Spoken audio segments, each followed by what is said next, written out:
हाँ जी, नमस्कार दोस्तों, स्वागत है आप सभी का। आज हम पढ़ने वाले हैं करंट अफेयर। तो करंट अफेयर के इस बहुत महत्वपूर्ण सेशन में आपको महत्वपूर्ण क्वेश्चन कवर करवाए जाएंगे। तो इस करंट अफेयर के कंप्लीट सेशन को आप देखना बिल्कुल मत भूलिएगा। तो देखते हैं क्वेश्चन नंबर वन देखते हैं। हाल ही में किस देश ने संयुक्त अरब अमीरात के साथ एक मुक्त व्यापार समझौता पर हस्ताक्षर किए है, जो अरब देश के साथ अपना पहला बड़ा व्यापार समझौता है? तो वो है इजराइल और संयुक्त अरब अमीरात ने एक मुक्त व्यापार समझौते पर हस्ताक्षर किए हैं। और आपको ये ध्यान रखना चाहिए कि भारत ने क्वाड बनाया था पहले, वो डिफेंस के लिए था। क्वाड यानी चतुर्भुज, जिसमें 4 देश थे। एक तो यूएसए, जापान, ऑस्ट्रेलिया और स्वयं इंडिया। ये क्वाड के 4 देश हैं। ये डिफेंस पर्पज़ के लिए था। और उसके बाद भारत ने इकोनॉमिक पर्पज़ के लिए भी क्वाड बनाया है, और उसमें यूएसए और उसमें किन किन देशों को शामिल किया है जो इकोनॉमिक पर्पज़ के लिए है? उसमें यूएसए, संयुक्त अरब अमीरात, यूनाइटेड अरब अमीराट्स और इजराइल और स्वयं इंडिया है। 4 देश है क्वाड के अंदर, और ये इकोनॉमिक पर्पज़ के लिए बनाया है। ये भी आपको ध्यान रखना है। क्वेश्चन नंबर 2, अब्राहम समझौता किन 2 देशों के बीच हुआ? तो इजराइल और संयुक्त अरब अमीरात के बीच हुआ है। इस समझौते को डोनाल्ड ट्रंप ने कराया था। इसके बाद दोनों देश अपने यहाँ एम्बेसी की स्थापना कर सकेंगे एक दूसरे के देशों में। यूएई का पहला फ्री ट्रेड एग्रीमेंट भारत के साथ हुआ था। यूएई से भारत के बहुत अच्छे रिलेशन हैं, आपको पता होना चाहिए। इजराइल की संसद का नाम है नेसेट और इजराइल के पीएम है नेफ्ताली बेनेट। होप मिशन का संबंध है मंगल ग्रह से।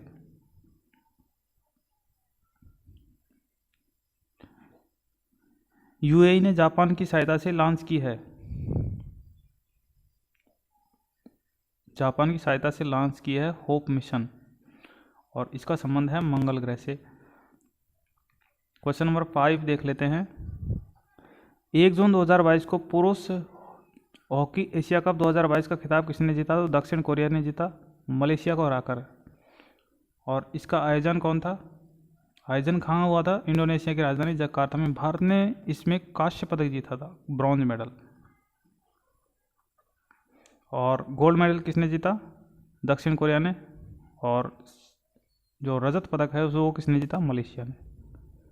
और भारत तीसरे नंबर पर था, कांस्य पदक जीता था भारत ने। ये सारे बहुत इंपॉर्टेंट क्वेश्चन हैं, आपको सबको इन क्वेश्चंस को रिवीजन करना है, और इसकी पीडीएफ आपको टेलीग्राम पर मिल जाएगी। अब देख लेते हैं। थॉमस कप 2022 का विजेता रहा है भारत। इंडोनेशिया को इसने हराया है फाइनल में। ये पुरुषों का बैडमिंटन कप है। आयोजन कहाँ हुआ था? थाईलैंड की राजधानी बैंकॉक में। उबर कप 2022 का विजेता रहा है दक्षिण कोरिया, और इसमें उसने चीन को हराया है। उबर कप 2022 दक्षिण कोरिया जीता है और चीन को हराया है। ये महिलाओं का बैडमिंटन कप है। टोक्यो ओलंपिक में भारत ने किसे हराकर हॉकी में 41 साल बाद ब्रॉन्ज मेडल जीता? तो आंसर आएगा जर्मनी। ये बहुत इंपॉर्टेंट है, आपसे पहले भी आ चुका है क्वेश्चन।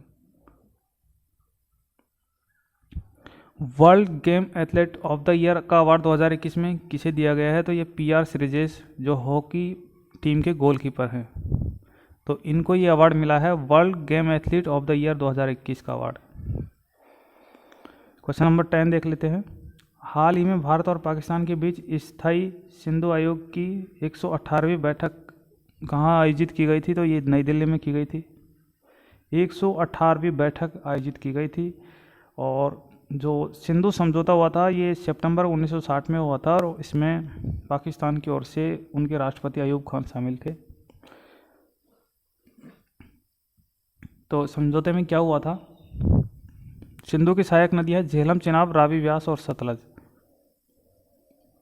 तो सिंधु, झेलम, चिनाब का पानी 80% पानी पाकिस्तान लेगा और 20% पानी भारत उपयोग करेगा अपने घरेलू यूज के लिए, जैसे सिंचाई, नलकूप वगैरह है उनके लिए। और नीचे वाली 3 नदियाँ रावी, व्यास, सतलज, इसके पानी का 80% भारत यूज करेगा और 20% पाकिस्तान यूज करेगा पाकिस्तान यूज़ करेगा इसका घरेलू पर्पज़ के लिए। सार्क में कुल कितने देश हैं? तो सार्क में कुल 8 देश हैं। 8वां देश है Afghanistan. South Asian association of regional cooperation इसकी फुल फॉर्म है। और सार्क का मुख्यालय कहाँ पे? नेपाल की राजधानी काठमांडू में। भारत इसमें शामिल है। शंघाई कोऑपरेशन ऑर्गेनाइजेशन में कुल 9 सदस्य हैं, SCO, और 9वां सदस्य है ईरान। इसका मुख्यालय चीन की राजधानी बीजिंग में है। और भारत तो इसमें शामिल है ही। और भारत इसमें रूस के सहयोग से शामिल हुआ था, किसमें? शंघाई कोऑपरेशन ऑर्गेनाइजेशन में। अब देख लेते हैं। कैंसर दिवस 4 जनवरी को मनाया जाता है। टीबी दिवस 24 मार्च को मनाया जाता है। और मलेरिया दिवस 25 अप्रैल को मनाया जाता है। ये तीनों दिवस आपको याद रखने हैं। ICC वर्ल्ड कप 2023 का कहाँ आयोजित हुआ? तो भारत में आयोजित होगा। ICC वर्ल्ड कप 2023 कहाँ आयोजित होगा? भारत में। Street child cricket world cup 2023 कहाँ आयोजित होगा? तो ये भी भारत में होगा। 16 देश तथा 22 टीमें हिस्सा लेंगी इसमें। जूनियर महिला हॉकी वर्ल्ड कप 2022 का विजेता कौन है? तो नीदरलैंड है। जर्मनी को इसने फाइनल में हराया है। जेंटलमैन समझौता कब और किन के बीच हुआ? तो 1956 में हुआ। आंध्र प्रदेश तेलंगाना का विशेष ध्यान रखेगा। जेंटलमैन समझौता के तहत आंध्र प्रदेश तेलंगाना का विशेष ध्यान रखेगा। 1956 में ये समझौता हुआ था। राज्य पुनर्गठन आयोग का स्थापना किसकी सिफारिश पर हुई थी? तो फजल अली आयोग की सिफारिश पर राज्य पुनर्गठन आयोग की स्थापना हुई थी। 7वां संविधान संशोधन 1956 के तहत 14 राज्य और 6 केंद्र शासित प्रदेश अस्तित्व में आए थे। फजल अली कमीशन में 3 सदस्य थे और फजल अली इस कमीशन के अध्यक्ष थे। और फजल अली कमीशन के तहत राज्य पुनर्गठन आयोग की स्थापना की थी। वर्तमान में कुल कितने केंद्र शासित प्रदेश हैं? तो ये 8 हैं और 28 राज्य हैं। अनुच्छेद 1 में शामिल है ये। अनुच्छेद 2 में क्या है? नागरिकता। अनुच्छेद 1 में शामिल है ये। भाग 1 में, संविधान के भाग 1 और अनुच्छेद 1 में ये शामिल है। भाग 2 में क्या है? नागरिकता।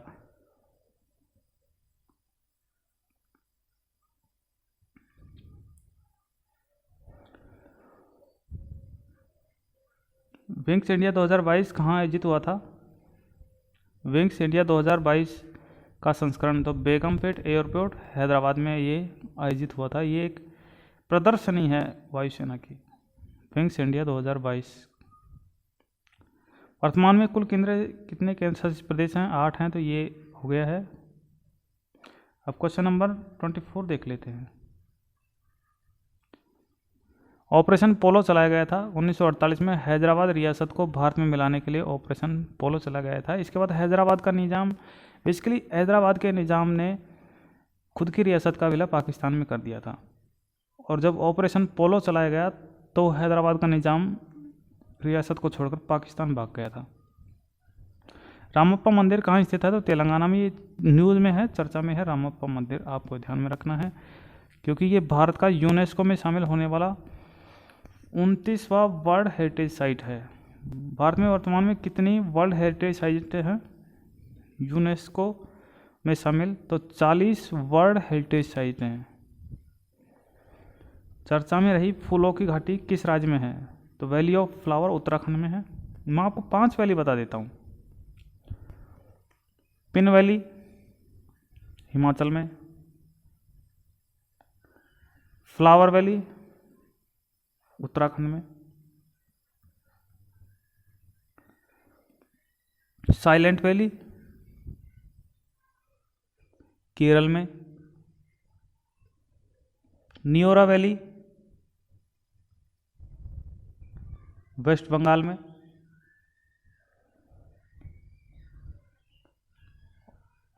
और एक है छत्तीसगढ़ में भी एक वैली है, मेरा को नाम ध्यान नहीं आ रहा। ये 5 वैलियाँ हैं, आपको पूरी 500 के 500 ध्यान रखनी है।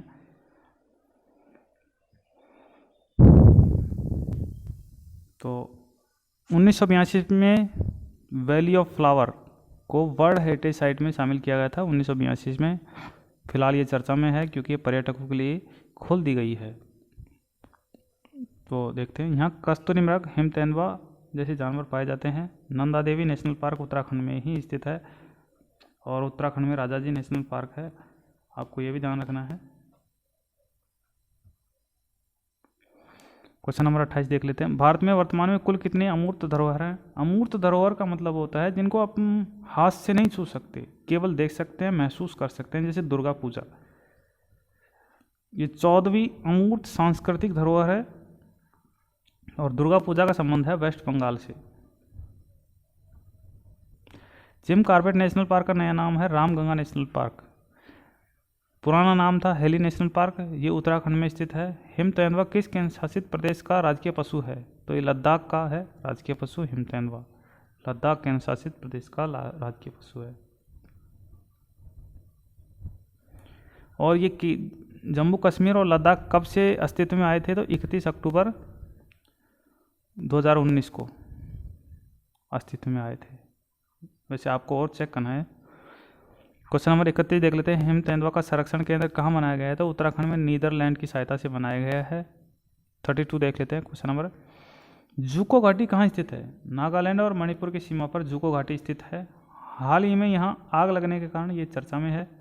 वनों के आग को दावानल कहा जाता है। वनों में लगने वाली आग को क्या कहा जाता है? दावानल। पुगा घाटी कहाँ स्थित है? पुगा घाटी कहाँ स्थित है? तो लद्दाख में स्थित है। ये भूतापीय ऊर्जा के लिए प्रसिद्ध है पुगा घाटी। उत्तराखंड ने, क्वेश्चन नंबर 34 देख लेते हैं। उत्तराखंड ने यूसीसी समान सिविल संहिता को लागू करने के लिए कौन सा आयोग का गठन किया गया था? समान सिविल संहिता को लागू करने के लिए किस आयोग का गठन किया? तो रंजना प्रकाश देसाई आयोग का गठन किया। ये इंपॉर्टेंट है। रंजना प्रकाश देसाई आयोग का गठन किया समान सिविल संहिता को लागू करने के लिए। किस राज्य ने? उत्तराखंड ने। और पहले से समान सिविल संहिता कहाँ लागू है? तो ये गोवा में लागू है। और ये किस समान सिविल संहिता का उल्लेख किस अनुच्छेद में है? तो अनुच्छेद 44 में इसका उल्लेख है। और ये रंजना प्रकाश देसाई हैं जो उत्तराखंड ने समान सिविल संहिता आयोग के लिए इनको अध्यक्ष बनाया है। तो ये जम्मू कश्मीर परिसमन आयोग की अध्यक्षता भी इन्होंने ही की थी, रंजना प्रकाश देसाई ने। और परिसीमन का मतलब होता है जैसे चुनाव के लिए सीटों को बढ़ाना या घटाना, राज्य के लिए और केंद्र के लिए। क्वेश्चन नंबर 35 देख लेते हैं। वित्तीय वर्ष 2021-22 में भारत से वस्त्रों के शीर्ष निर्यात गंतव्य देश कौन सा है? तो निर्यात हमने भारत ने निर्यात किया है अमेरिका के साथ, और ये सरप्लस भारत के पक्ष में है। और दूसरा जो व्यापारिक भागीदार है वो चीन है, लेकिन वो चीन के पक्ष में वो व्यापार होता है, यानी हम खरीदते ज़्यादा हैं, चीन हमको बेचता ज़्यादा है। और अमेरिका के लिए हम अमेरिका को निर्यात ज़्यादा करते हैं, आयात अमेरिका से कम करते हैं। तो ये भारत के पक्ष में है अमेरिका वाला ट्रेड। सर्वाधिक निर्यात हुआ था सूती वस्त्र का 39% अमेरिका को। भारत ने एक वर्ष में 44 बिलियन डॉलर का निर्यात किया, जो अपने आप में एक वर्ल्ड रिकॉर्ड है। 444 बिलियन डॉलर का निर्यात किया। Question number 36। भारत का सबसे बड़ा व्यापारिक भागीदार देश है अमेरिका और दूसरे नंबर पर है चाइना, जो मैं आपको बता चुका हूँ। दक्षिण भारत का मैनचेस्टर कहलाता है कोयम्बटूर तमिलनाडु। ये दक्षिण भारत का मैनचेस्टर कहलाता है। क्वेश्चन नंबर 38 देखते हैं। मित्रा योजना के तहत कितने टेक्सटाइल पार्क बनाए जाएंगे? तो 7 टेक्सटाइल पार्क बनाए जाएंगे मित्रा योजना के तहत। 39 देख लेते हैं। Question number 39। 1 जून 2022 को जारी Times Higher Education Asia University ranking 2022 में कौन सा भारतीय संस्थान शीर्ष पर रहा है? तो Indian Institute of Science Bengaluru Bharat में फर्स्ट नंबर पर रहा है। और तो पूरे एशिया में देखा जाए तो सिंघोला यूनिवर्सिटी चाइना की ये एशिया में पहले नंबर पर रही है, और भारत में पहले नंबर पर है Indian Institute of Science Bengaluru, IISc Bengaluru. Times Higher Education Asia University ranking के अनुसार है।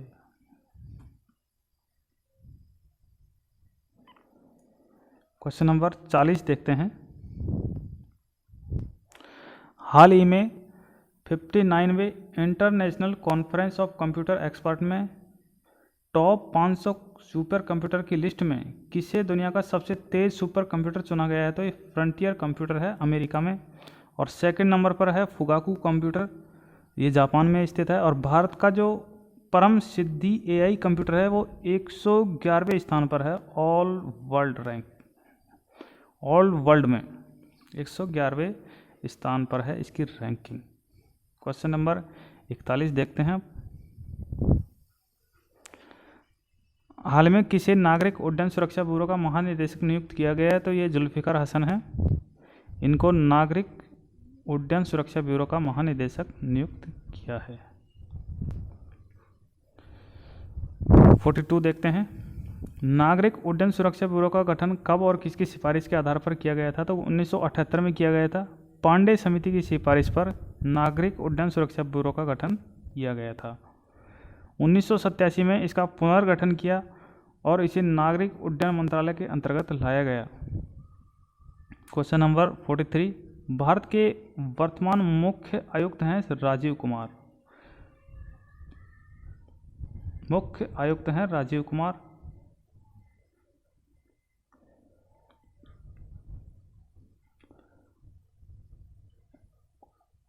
और नीति आयोग के बारे में है ये।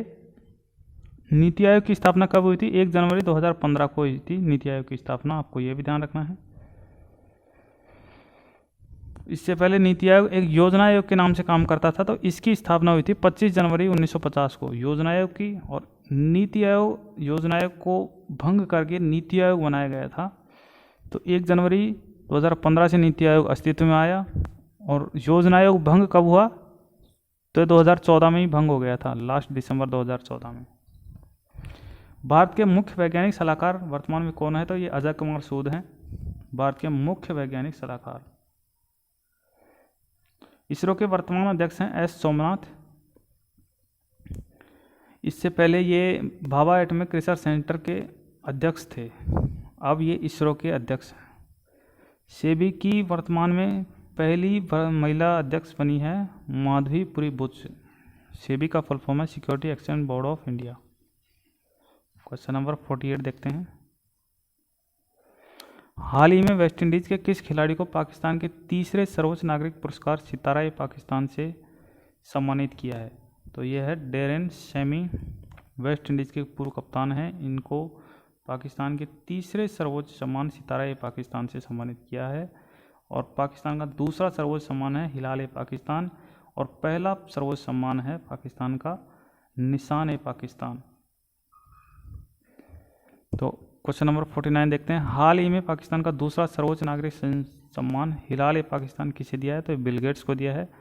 और निशान पाकिस्तान पहला सर्वोच्च सम्मान है, ये स्वयं प्रधानमंत्री पाकिस्तान का प्रधानमंत्री नवाज शरीफ ने ले लिया है, खुद को सम्मानित कर लिया। क्वेश्चन नंबर 51 देख लेते हैं।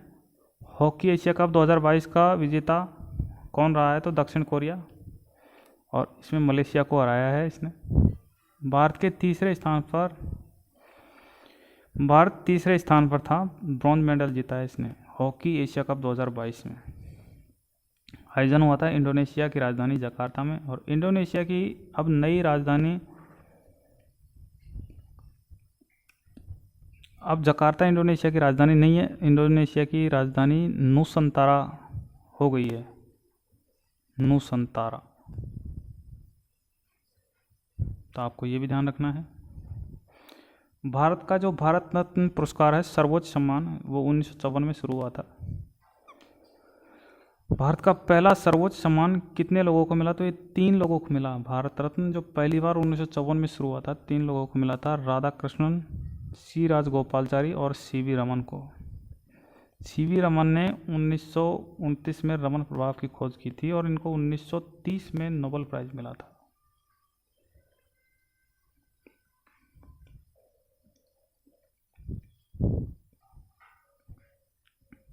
2-3 जून 2022 को कहाँ पर स्टॉकहोम +50 का आयोजन किया गया? तो स्वीडन में। 1972 से 1922 तक 50 वर्ष पूरे हुए, इसलिए। पहला स्टॉकहोम सम्मेलन कब हुआ था? 1972 में। 122 देशों ने इसमें भाग लिया। इसकी थीम थी ओनली वन अर्थ, केवल एक अर्थ। सस्टेनेबल डेवलपमेंट पर पहला वैश्विक सम्मेलन था, मतलब पर्यावरण को ध्यान में रखकर विकास करना इसका उद्देश्य था। इस समय भारत का प्रधानमंत्री कौन थी? इंदिरा गांधी। जब पहला स्टॉकहोम सम्मेलन शुरू किया गया था सस्टेनेबल डेवलपमेंट गोल को हासिल करने के लिए, तो उस समय भारत की प्रधानमंत्री थी इंदिरा गांधी, और ये 1972 में पहली बार शुरू हुआ था। क्वेश्चन नंबर 56 देख लेते हैं। सस्टेनेबल डेवलपमेंट गोल SDG कब से कब तक का है? तो 2015 से 2030 तक इसके 17 गोल हैं। ये 17 आपको याद रखना है। सस्टेनेबल डेवलपमेंट गोल के केवल 17 लक्ष्य हैं। पहला पर्यावरण दिवस कब मनाया गया? तो 1974 में मनाया गया था। होस्ट कंट्री था अमेरिका।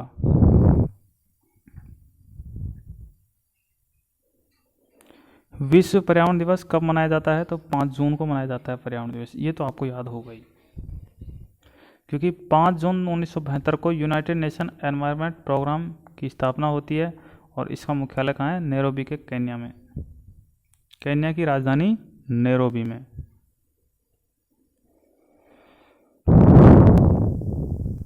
क्वेश्चन नंबर 59 देख लेते हैं। मॉन्ट्रियल प्रोटोकॉल कब हुआ था? तो 1987 को हुआ था।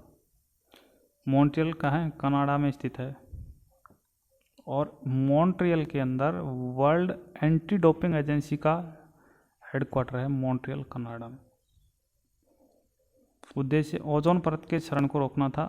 मॉन्ट्रियल प्रोटोकॉल का उद्देश्य था कि ओजोन परत का क्षरण जो हो रहा है वो रुके।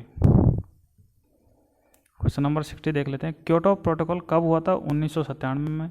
ये बहुत इंपॉर्टेंट क्वेश्चन है, और इसकी PDF जरूर पढ़नी है आपको। क्योटो प्रोटोकॉल कब हुआ था? 1997 में हुआ था। 2005 से लागू होता है। क्योटो जापान में स्थित एक जगह का, एक शहर का नाम है। इसका उद्देश्य था ग्रीन हाउस गैस के उत्सर्जन को कम करना। अब कॉन्फ्रेंस ऑफ पार्टीज के बारे में देख लेते हैं। कोप। Question number 61। कोप का फुल फॉर्म है कॉन्फ्रेंस ऑफ पार्टीज। COP 1 का आयोजन कहाँ हुआ था? तो 1995 में बर्लिन में हुआ था, और बर्लिन कहाँ स्थित है? जर्मनी में। COP 21 का आयोजन कहाँ हुआ था? तो फ्रांस की राजधानी पेरिस में हुआ था।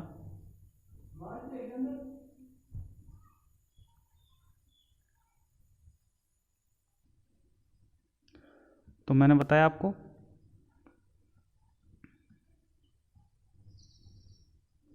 COP 21 का आयोजन कहाँ हुआ था? फ्रांस की राजधानी पेरिस में। COP 26 का आयोजन कहाँ हुआ था? COP 26 का आयोजन हुआ था ग्लासगो, इंग्लैंड में। COP 27 का आयोजन कहाँ हुआ था? मिस्र के इजिप्ट में। अक्सर राष्ट्रीय समाचार पत्रों में सुर्खियों में रहने वाला शब्द है हिमरस। ये क्या है? रॉकेट लॉन्चिंग सिस्टम है हिमरस।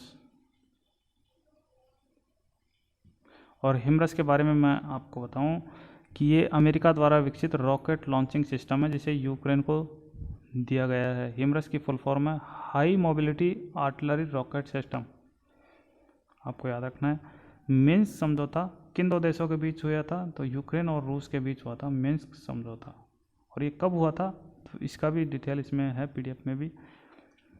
2014 में रूस ने क्रीमिया पर अटैक कर वहाँ पर अधिकार कर लिया था। इसके बाद जो शांति स्थापना थी, तो 2015 में बेलारूस की राजधानी मिन्स्क में ये समझौता हुआ था कि रीजन में शांति कैसे लाई जाए। तो उस 2015 के समझौते को मिन्स्क समझौता कहते हैं। Question number 67। ऑपरेशन देवी शक्ति चलाया गया था। अफगानिस्तान में फंसे भारतीयों को सुरक्षित अपने देश में वापस लाने के लिए ऑपरेशन देवी शक्ति चलाया गया था। ऑपरेशन गंगा का संबंध है यूक्रेन में फंसे भारतीयों को वापस लाने के लिए ऑपरेशन गंगा, बाद बाकी और भी ऑपरेशन है, ऑपरेशन नमस्ते। भारतीय नेवी द्वारा चलाया गया था खुद को कोरोना वायरस से मुक्त रखने के लिए। ऑपरेशन वंदे भारत मिशन, इसके तहत जो मालदीव में कोरोना काल में फंसे हुए भारतीयों को वापस लाया गया था ऑपरेशन वंदे भारत मिशन के तहत। क्वेश्चन नंबर 69 देख लेते हैं। पीडीएफ को आपको पढ़ के जाना है यदि आप फेज 3 और फेज 4 में एग्जाम देंगे तो आरआरसी ग्रुप डी के लिए बहुत बहुत इंपॉर्टेंट है पूरी पीडीएफ। क्वेश्चन नंबर 69 देख लेते हैं। हाल ही में भारतीय निर्यातकों और विदेशी क्रेताओं के लिए अंतर्राष्ट्रीय व्यापार के केंद्र के रूप में किस पोर्टल पर शुभारंभ किया गया है? भारतीय व्यापार पोर्टल का शुभारंभ किया गया है भारतीय निर्यातकों और विदेशी क्रेताओं के लिए अंतर्राष्ट्रीय व्यापार के केंद्र के रूप का। निर्यातकों और विदेशी क्रेताओं को सुविधा के लिए भारतीय व्यापार पोर्टल एक वेबसाइट है जिसको शुरू किया गया है। वाणिज्य एवं उद्योग मंत्रालय द्वारा नई दिल्ली में इसको शुरू किया है। Question number 70। हाल ही में किसान पोर्टल किसने शुरू किया है? तो आईआईटी रुड़की ने शुरू किया है। और आईआईटी रुड़की कहाँ है? उत्तराखंड में।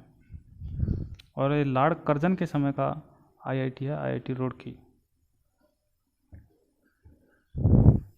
क्वेश्चन नंबर 71 देख लेते हैं। संसद का संयुक्त बैठक अब तक कितनी बार हो चुका है? तो 3 बार हो चुका है।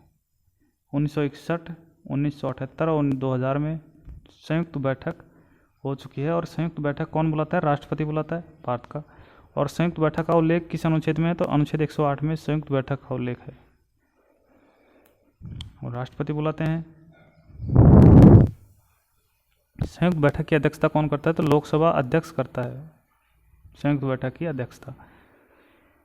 अब क्वेश्चन नंबर 72 देख लेते हैं। ग्रेट डिवाइडिंग रेंज एक पर्वतमाला का नाम है और ये है कहाँ? उत्तर पूर्वी ऑस्ट्रेलिया महाद्वीप में स्थित है great dividing range. 73, question number 73 देख लेते हैं। विश्व साइकिल दिवस कब मनाया जाता है? तो 3 जून को मनाया जाता है विश्व साइकिल दिवस। 2018 से इसको शुरू किया है विश्व साइकिल दिवस को। Question number 74। 3 जून 2022 को Fit India Freedom Rider Rally किसने शुरू की? तो खेल एवं युवा मंत्री अनुराग ठाकुर द्वारा इसको शुरू किया गया। इसे मेजर ध्यानचंद स्टेडियम दिल्ली से शुरू किया गया और आज़ादी की 75वीं वर्षगांठ के उपलक्ष्य में अमृत महोत्सव के अवसर पर इसको शुरू किया गया और Fit India Freedom Rider Rally है जिसको शुरू किया गया है। क्वेश्चन नंबर 75 देख लेते हैं। ओलंपिक दिवस कब मनाया जाता है? तो 23 जून को मनाया जाता है ओलंपिक दिवस। 23 जून 1994 को अंतर्राष्ट्रीय ओलंपिक समिति की स्थापना हुई थी और इसका मुख्यालय ल्यूसाने स्विट्जरलैंड में है। स्विट्जरलैंड में स्थित है ये ल्यूसाने। वहाँ अंतर्राष्ट्रीय ओलंपिक समिति का हेडक्वार्टर है। पहला ओलंपिक खेलों का आयोजन कहाँ हुआ था? तो ग्रीस की राजधानी एथेंस में हुआ था पहले ओलंपिक खेलों का आयोजन। और 1896 वर्ष था जिसमें पहले ओलंपिक खेलों का आयोजन हुआ था। क्वेश्चन नंबर 76 देखते हैं। विश्व समुद्र दिवस कब मनाया जाता है? तो 8 जून को मनाया जाता है विश्व समुद्र दिवस। राष्ट्रीय समुद्र दिवस 5 अप्रैल को मनाया जाता है। राष्ट्रीय समुद्र दिवस 5 अप्रैल को। अंतर्राष्ट्रीय योग दिवस 21 जून को मनाया जाता है। 2015 से शुरू हुआ, 2022 में इसका 8वां संस्करण है योग दिवस का।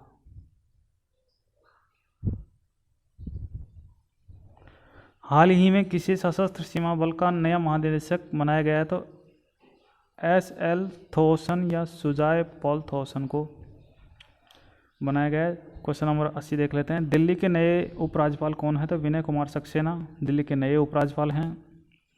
Question number 81। ऑस्ट्रेलिया के नए प्रधानमंत्री हैं एंथनी एल्बानीज, ऑस्ट्रेलिया के नए प्रधानमंत्री हैं। भारतीय थल सेना के नए प्रमुख हैं मनोज पांडे। क्वेश्चन नंबर 83 देखते हैं। भारतीय भूवैज्ञानिक सर्वेक्षण के नए महानिदेशक कौन है? तो डॉक्टर एस राजू भारतीय भूवैज्ञानिक सर्वेक्षण के नए महानिदेशक हैं। यूपीएससी के नए अध्यक्ष कौन है? तो मनोज सोनी। और यूपीएससी का फुल फॉर्म है संघ लोक सेवा आयोग।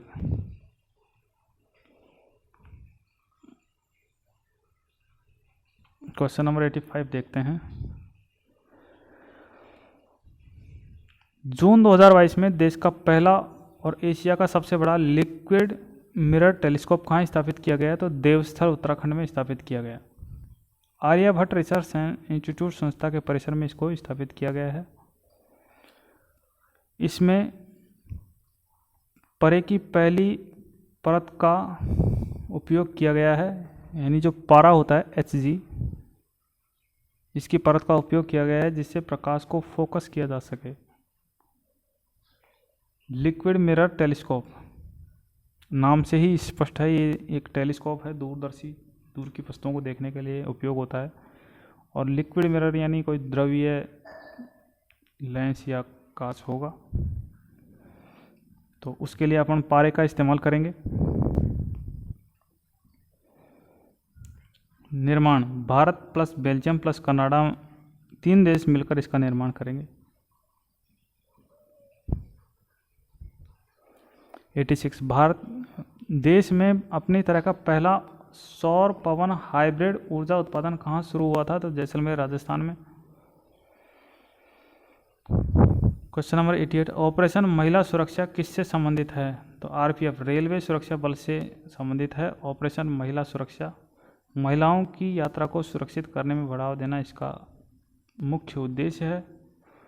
ऑपरेशन माई सहेली कहाँ से शुरू हुआ है? तो दक्षिण पूर्व रेलवे, जिसका मुख्यालय है कलकत्ता, वहाँ से ऑपरेशन माई सहेली शुरू हुआ है। महिलाओं को उनके गंतव्य तक पहुँचाना इसका उद्देश्य है। क्वेश्चन नंबर 89 राष्ट्रीय मानवाधिकार आयोग नेशनल ह्यूमन राइट्स काउंसिल की स्थापना किस अधिनियम से हुई थी? तो 1993 के अधिनियम से हुई थी। ये लीगल, विधिक और संवैधानिक निकाय है। ऑपरेशन आहट किसके द्वारा चलाया गया? तो आरपीएफ के द्वारा चलाया गया था, तस्करी को रोकने के लिए। ऑपरेशन आहट आरपीएफ के द्वारा चलाया गया तस्करी को रोकने के लिए। क्वेश्चन नंबर 91 देख लेते हैं। ऑपरेशन अमानत किसके द्वारा चलाया गया? तो ये भी आरपीएफ के द्वारा ही चलाया गया था, खोए हुए सामान की वापसी के लिए ऑपरेशन अमानत चलाया गया। क्वेश्चन नंबर 92 ऑपरेशन उपलब्ध किसके द्वारा चलाया गया? तो आरपीएफ के द्वारा चलाया गया। टिकट बुकिंग की कालाबाजारी रोकने के लिए ऑपरेशन उपलब्ध चलाया गया।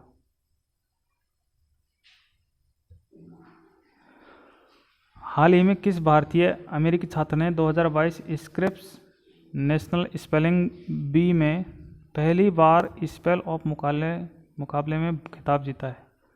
हरिनी लोगन विक्रम राजू को हराकर उन्होंने ये खिताब जीता है, हरिनी लोगन। क्वेश्चन नंबर 94 राष्ट्रीय महिला आयोग की पहली महिला अध्यक्ष थी जयंती पटनायक। वर्तमान 2022 में रेखा शर्मा है राष्ट्रीय महिला आयोग की अध्यक्ष। और पहली कौन थी? जयंती पटनायक। रेखा शर्मा को दोबारा नियुक्त किया गया है वर्तमान में। 1995 में Oxford children of the world कौन सा है? तो एनेक्जिटी, चिंता। ऑक्सफोर्ड के द्वारा children word of the year दिया है एनेक्जिटी को। ईयर 2022 का है। हाल ही में अमेरिका की पहली अश्वेत महिला न्यायाधीश कौन है? तो ये केंताजी ब्राउन जैक्सन है। अमेरिका की पहला अश्वेत महिला न्यायाधीश है, अश्वेत हैं। क्वेश्चन नंबर 97 4 जून 2022 को खेलो इंडिया यूथ गेम 2021 किस राज्य में हुआ? तो पंचकुला हरियाणा में हुआ। पंचकुला एक स्टेडियम का नाम है। पंचकुला जगह है हरियाणा में। इसका शुभंकर था धाकड़ और इसका ये चौथा संस्करण था। खेलो इंडिया यूनिवर्सिटी गेम 2021-22 कहाँ हुआ था? कर्नाटक की राजधानी बेंगलुरु में हुआ थे। इसका शुभंकर था वीरा। विजेता कौन था? जैन यूनिवर्सिटी बेंगलुरु इसकी विजेता थी। बीजिंग शीतकालीन ओलंपिक 2022 का शुभंकर कौन था? तो बिंग डेवेन इसका शुभंकर था। पदक तालिका में पहले स्थान पर रहा था नॉर्वे। अंतर्राष्ट्रीय शांति केंद्र स्थापित हुआ था गुरुग्राम हरियाणा में। अंतर्राष्ट्रीय शांति केंद्र स्थापित हुआ है गुरुग्राम हरियाणा में। तो चैनल को सब्सक्राइब जरूर कीजिएगा। पीडीएफ को टेलीग्राम से आप डाउनलोड कीजिएगा और thank you for watching. Like ज़रूर कीजिएगा।